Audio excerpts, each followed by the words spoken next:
Most African countries are quietly walking away from the Western alliance. That's the US, France, Britain, and in fact, major powers in Europe. Joining the new global movement or the new global order championed by BRICS, and it is gradually becoming the center of global power. BRICS is expanding very fast, creating a very powerful economic and political force envied by the global north. And Africa is not just invited, Africa is essential in this new world order. Countries in Africa like Egypt, Ethiopia, Algeria, Nigeria, Senegal, clamoring or joining as partners. What does this mean for Africa, for African politics, economics, and independence? So talking about this, is it a good move or a new step in the right direction for Africa or African continent as a whole? Let's talk about it. Let's unpack some of the benefits and some of the things we can see unfolding for Africa or African countries joining BRICS. So don't just scroll yet. This new global world order we are seeing emerging powerfully, what this moment could mean for Africa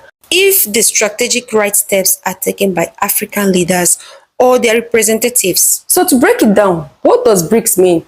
BRICS stands for Brazil, Russia, India, China, and South Africa. So South Africa is one of the founding members of BRICS, one of the largest economies in Africa, and 5 of the largest developing economies in the world.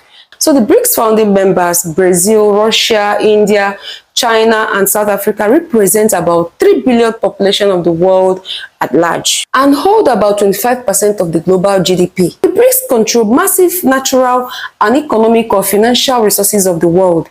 So BRICS was formed in 2009 with the aim of promoting and supporting all the member countries through economic cooperation and influence as against the global financial institutions. So a way for the global south to operate or to cooperate on its own terms.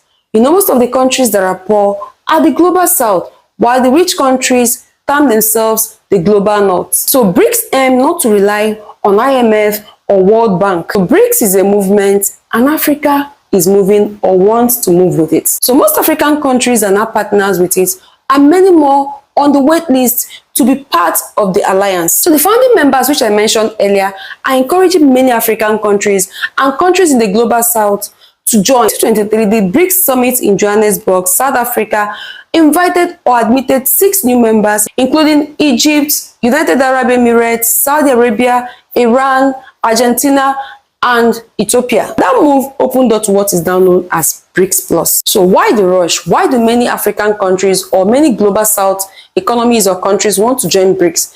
One, because BRICS offers the condition or offers an opportunity for many of these countries which is not obtainable in many global organizations like the IMF, the World Bank, the UN, So BRICS allows for sovereignty of each member countries and also economic partnership without political conditions attached. BRICS allows its members to have access or equal opportunity to the rising global economic bloc, the same opportunity for every member country. It even gets more interesting because BRICS gives its member countries loans without strings attached, without extra interest paid on top.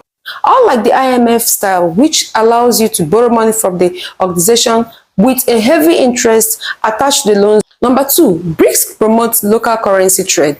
Each member country is allowed to use their local currency to trade with the partners or to trade with other member countries, not seeking to compete with any currency, but wants its member countries to trade with the currencies local to them and not with the US dollars, which will help African countries to thrive well economically, avoiding inflections and debt shocks. The new development bank run by BRICS is used to fund member countries in sectors that has to do with agriculture, infrastructure, and energy. And this we've seen, it is believed that African economies and projects will benefit massively from BRICS. Most importantly, BRICS has allowed for what we call multipolar world, because before now we know that most of the economies of the world are run by the big powers. They dictate the way economies of the world will be run. But with the emergence of BRICS, the world has become multipolar, where this will allow most countries of the world to fit in or to align with alliances or organizations that suit or match their individual country goals. This is very beneficial for Africa because Africa with BRICS will have a lot to gain. African countries will have a good seat at the table in BRICS when it comes to decision making, unlike the United Nations, where Africa has the highest number of members in the UN. but still has no seat or great strategic seat in the UN Security Council. In short and simple words, it is believed that BRICS will be very beneficial, or African countries joining the alliance of BRICS will be very beneficial for African countries. This is a new world order forming before our very eyes, and Africa will not be left behind this time. In this channel, we talk about things that concerns Africa, things that I find interesting about Africa.